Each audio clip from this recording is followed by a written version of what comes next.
Chapter 1. Buck Williams realized he would be no more dead outside under the erupting Haifa night skies than he would be inside the command center. This was no bravado. It was the unique, insatiable curiosity of a journalist.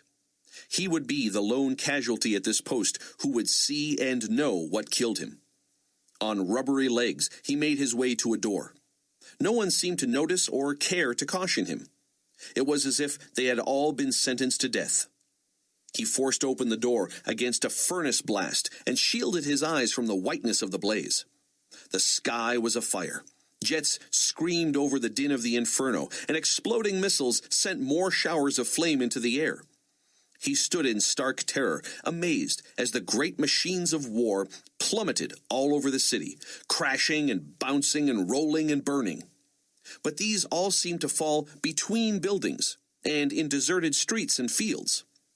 Buck's face blistered, and his body poured sweat. What in the world was happening? Nikolai Carpathia was a light sleeper. Thus, the quiet buzz programmed into a tiny device in his headboard woke him immediately at just after 1:30 in the morning. He sat up, vigorously rubbed his eyes and face, and pressed the intercom button. "Gabriela?" "Yes, sir. My apologies, but Mr. Fortunato is here and assures me you would want to be awakened." So it had happened. So it was done. Less than a minute later, Nikolai had dragged a wet comb through his hair and pulled on a luxurious robe. He padded to the elevator, which opened into his parlor and brought him face to face with his most trusted advisor. Carpathia fought to suppress a smile. "Leon, what is it?" "Israel is being obliterated as we speak." Nikolai clapped. "The Russians?" he said, as if guessing. Fortunato nodded, smiling. "There's evidence Libya and Ethiopia are cooperating." "Perfect. Dr. Rosenzweig knew exactly what I wanted and would not budge.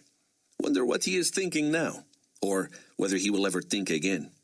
Hoarding his formula was a waste. No one could maximize the benefits as I can." Fortunato grimaced. "What?" Nikolai said.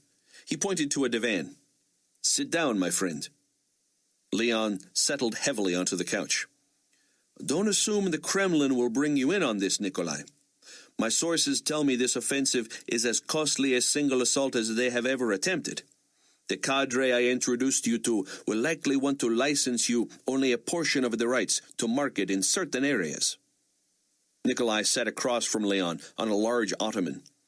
"And you have some illusion that this would be enough for me? Surely you are sporting." "I know how you feel, Nikolai. It simply may not be as easy as we'd like. Forgive me, Chief, but why do you continue to grin like the Cheshire Cat?" A chuckle escaped Carpathia. "The deal has already been made, Leon." "Sorry?" "You did not hear me, or did not understand?" The latter, sir." "Between Jonathan Stonegal and me. We financed this operation and settled on terms before the first plane left the ground. Russia will have unlimited use of the formula for their entire expense, as will Ethiopia and Libya. But the marketing of it throughout the rest of the world is under my purview, and they get an appropriate royalty, 7%. Leon shook his head and leaned back, squinting at Nikolai. "You can't be serious." "Of course I am. I would not make light of billions of dollars. Would you like the privilege of informing Mr. Stonegal? It is just before 7 in New York, and the old man will be on his treadmill." Leon sighed. "He's the one who informed me." "But he did not tell you of the arrangement." Leon stood, jamming his hands into his pockets. "Neither of you did. My role has been clarified." "Oh, make no mistake about that, Leon. You know more than anyone in my orbit, but you do not need to know all. Neither shall you ever. You will know what you need to know, and when I feel you should know it. Understood? As I said, my role has been clarified." Chunks of ice and hailstones as big as golf balls forced Buck to cover his head with his jacket, as the earth shook and resounded, throwing him to the ground. Face down in the freezing shards, he felt rain wash over him. Suddenly, the only sound was the fire in the sky, and it began to fade as it drifted lower.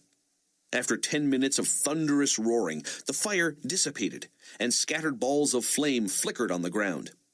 The firelight disappeared as quickly as it had come. Stillness settled over the land. As clouds of smoke wafted away on a gentle breeze, the night sky reappeared in its blue blackness, and stars shone peacefully, as if nothing had gone awry. Buck turned back to the building, his muddy leather jacket in his fist. The doorknob was still hot, and inside, military leaders wept and shuddered. The radio was alive with reports from Israeli pilots. They had not been able to get airborne in time to do anything but watch, as the entire Russian air offensive seemed to destroy itself. Miraculously, not one casualty was reported in all of Israel. Otherwise, Buck might have believed some mysterious malfunction had caused missile and plane to destroy each other.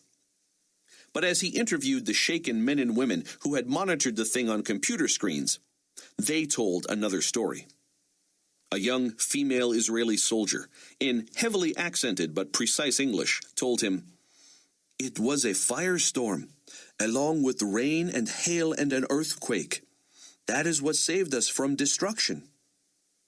It was the story of a lifetime, and Buck quickly appropriated a jeep and raced throughout the country, interviewing leaders, civilians, soldiers. Dotting the landscape for as far as he drove were hundreds and thousands of chunks of burning, twisted, molten steel that had smashed to the ground in Haifa, Jerusalem, Tel Aviv, Jericho, even Bethlehem, leveling ancient walls, but not so much as scratching one living creature. That was beyond Buck's comprehension. He simply could not make it compute. As dawn broke several hours later, special task forces competed with buzzards and vultures for the flesh of the enemy dead, scrambling to bury them before their bones were picked clean and disease threatened the nation. Buck was greatly relieved to find that Dr. Rosenzweig had escaped unscathed. "Had I not seen it myself and been here, I would not have believed it," he told the scientist. "It'll take more than I have in me to make my readers buy it either." Rosenzweig seemed strangely quiet. "What is it, Doctor?" "Well, it is just that I feel strange broaching this subject, as an agnostic at best. But would you allow me to introduce you to some scholars who might have an interesting take on this?" Rosenzweig introduced Buck to university professors, who pointed out passages from the Bible that talked about God destroying Israel's enemies with a firestorm, an earthquake, hail, and rain. Buck was stunned to read Ezekiel 38 and 39, about a great enemy from the north invading Israel with the help of Persia, Libya, and Ethiopia. More stark was that the scriptures foretold of weapons of war used as fire fuel and enemy soldiers eaten by birds or buried in a common grave. Buck wasn't prepared to become religious, he told himself, but he certainly became a different person and a different journalist. Nothing would ever again be beyond his belief. And if there was one person he wanted to talk to about all this, it was his Chicago colleague, Lucinda Washington.